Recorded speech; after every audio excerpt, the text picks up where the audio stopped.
Já parou para pensar que por séculos, lá nos céus do México e da América Central, existe um mistério que deixa muita gente de cabelo em pé? São relatos e mais relatos de estranhas entidades voadoras, com formas humanas, mas sem asas, que simplesmente descem em silêncio para observar e às vezes para atacar. É uma história que sinceramente desafia qualquer explicação fácil. E para a gente começar a entender isso, nosso ponto de partida é Santa Catarina, uma cidade no leste do México. Sabe, em muitos aspectos, é um lugar bem comum, que você nem notaria. Só que, de alguma forma, essa cidade se tornou o epicentro de um fenômeno que é, ao mesmo tempo, aterrorizante e totalmente inexplicável. Olha, essa descrição é de arrepiar. E ela veio direto de uma testemunha ocular, um policial. É um detalhe que transforma esse mistério em algo muito real, muito visceral. E, fica a dica, é um detalhe que a gente ainda vai ouvir de novo.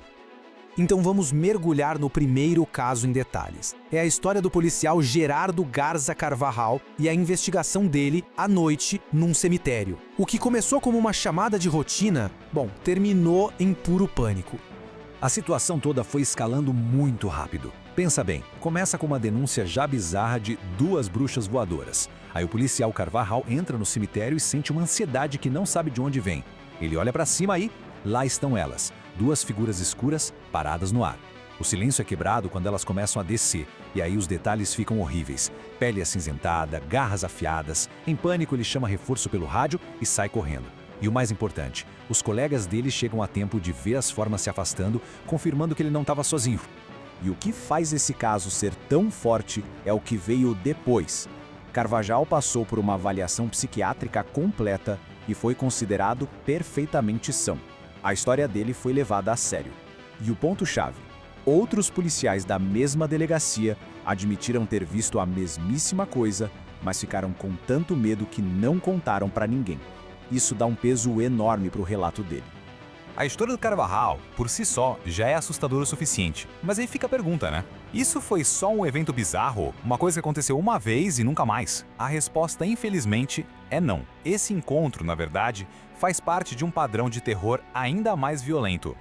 Para isso, a gente precisa voltar 2 anos antes do incidente no cemitério e ir para a cidade vizinha de Monterrey. Lá, o encontro do policial Leonardo Samaniego foi bem diferente. Foi muito mais direto, agressivo e absolutamente apavorante. Imagina a cena. 13h15 da madrugada. Samaniego vê algo cair de uma árvore. Quando ele joga o farol alto, o que aparece é coisa de pesadelo. Uma figura que parecia uma mulher, mas medonha, com órbitas totalmente negras no lugar dos olhos. E a criatura não fica só olhando, ela ataca. Se joga contra o para-brisa, arranhando o vidro com uma força surreal, balançando o carro inteiro. O terror foi tanto que Samaniego desmaiou, bateu o carro e só foi encontrado mais tarde inconsciente. E de novo, os exames confirmaram. Ele estava sóbrio. O que ele viu, para ele, foi real.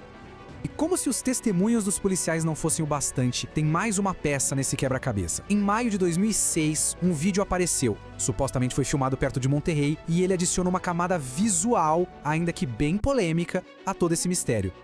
O vídeo mostra um objeto escuro, meio sem forma, voando muito rápido. A posição dele no ar, alguns descrevem como se estivesse agachado. Para muita gente, pronto, era a prova visual que faltava, confirmando os relatos dos policiais, um humanoide voador de verdade, capturado em vídeo. Mas, como em todo bom mistério, sempre tem o outro lado da moeda. Para o pessoal mais cético, aquela figura escura e estranha não é nada mais do que um monte de balões de festa presos dentro de um saco de lixo preto, sabe, voando com o vento. É justamente essa ambiguidade do vídeo que está no centro do debate até hoje. Isso tudo levanta uma questão bem importante. Será que a gente está falando de um fenômeno moderno, algo a ver com tecnologia, ou mesmo enganos da nossa época?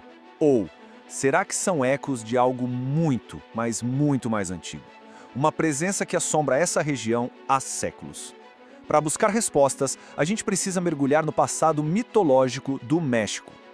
E se a chave para esse mistério moderno não estiver em vídeos granulados, mas sim nos mitos e lendas das antigas culturas azteca e maia? Essas civilizações tinham histórias de seres poderosíssimos que dominavam os céus. Primeiro, a gente tem o famoso Quetzalcóatl, a serpente emplumada. Um deus superpoderoso ligado ao vento, aos céus, à criação. Só isso já cria um histórico cultural profundo de seres voadores e poderosos. A ideia de criaturas aladas já fazia parte da mitologia da região. E aí, Temos Camazotz, o morcego da morte. Um ser noturno, meio humano, meio morcego, ligado ao submundo. A descrição dele como um monstro com garras e uma aparência assustadora, bom, traça um paralelo bem perturbador com as características que as testemunhas de hoje relatam. Será que os mitos antigos estavam descrevendo o mesmo fenômeno? Ok, voltando para os dias de hoje, a busca por uma explicação se divide basicamente em dois grandes grupos. Vamos dar uma olhada nas teorias modernas, que vão do paranormal até o completamente comum. De um lado, a gente tem as explicações paranormais. Bruxas, demônios, talvez um criptídeo desconhecido ou até mesmo alienígenas. Do outro lado, os céticos vêm com alternativas bem pé no chão.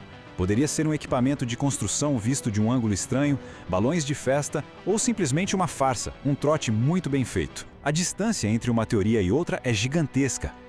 E o mais fascinante é que mesmo entre as pessoas que acreditam ter visto algo sobrenatural, não existe um consenso. Alguns têm certeza que viram um monstro, um críptido, outros interpretam como um demônio ou uma bruxa. E ainda tem um terceiro grupo que acha que são visitantes de outro planeta.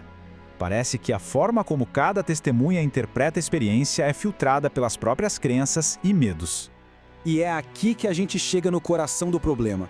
No centro desse fenômeno todo, existe um conflito enorme entre o que as pessoas juram de pé junto que viram e o que de fato pode ser provado. Então, o resumo da ópera é basicamente esse. A gente tem um monte de histórias pessoais que são poderosas, consistentes, aterrorizantes e muitas vezes de fontes bem incríveis, como policiais. Mas, ao mesmo tempo, a gente tem uma falta quase completa de provas concretas. Não tem corpos, não tem artefatos, só o que tem são as histórias e uns vídeos bem ambíguos. No final das contas, não importa qual seja a explicação, uma coisa é inegável: o pavor absoluto que essas experiências causam. Para as testemunhas, o terror é 100% real. E os avistamentos, seja lá o que forem, continuam acontecendo com uma frequência bem inquietante. E isso nos deixa com uma última pergunta. Juntando os relatos das testemunhas, os ecos da mitologia e essa falta de provas concretas, o que realmente pode estar assombrando os céus do México? Monstros antigos que sobreviveram? Histeria em massa? Ou alguma outra coisa que a gente nem imagina? A resposta continua sendo um mistério, pairando bem ali, logo acima da nossa cabeça.